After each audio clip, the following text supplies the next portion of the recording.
My last piece of advice is the best piece of advice I've read in a book. The title of the book is the Bible. There is a story in the Gospel of Matthew where Jesus is in Jerusalem at the Second Temple, and some legal scholars, the Pharisees, were trying to test Jesus, and they asked him, what was the greatest commandment?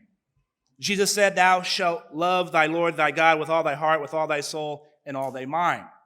But most people forget that he added, equally as important is to love thy neighbor as thyself. When I started off my remarks today with a quote from my friend Senator Tim Scott, I actually left a sentence out.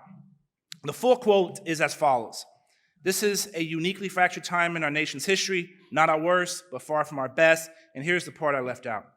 And it is only together that we will rebuild the trust we seem to have lost in each other. The only way to rebuild trust in one another is to treat each other with respect.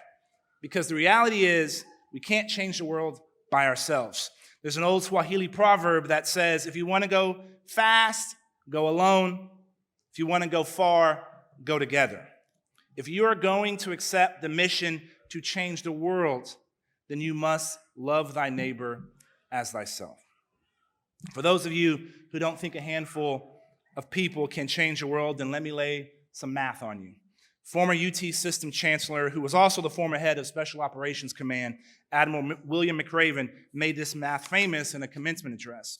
He explained that if 8,000 people just changed the lives of 10 people, and each one of those folks changed the lives of another 10 people, then in 5 generations, that's 125 years, those original 8,000 will have changed the lives of 800 million people. 800 million people is twice the population of the United States. Go one more generation, and you can change the entire population of the world, 8 billion people. You are all minutes away from graduating and starting the next chapter of your life. It is no exaggeration to say that y'all have the ability to change the lives of millions of people. Hallmark University has given you the tools to do so.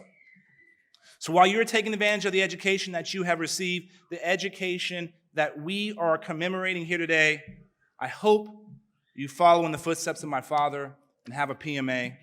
I hope you are inspired by the greatness of America by measuring what you give, not what you receive. I hope you remember Jesus' advice to love thy neighbor like thyself. But most important, I hope you accept the mission of changing the world and join the small group of thoughtful, committed citizens who already have. Congratulations, class of 2019. God bless you. God bless your families. And may God continue to bless these United States of America.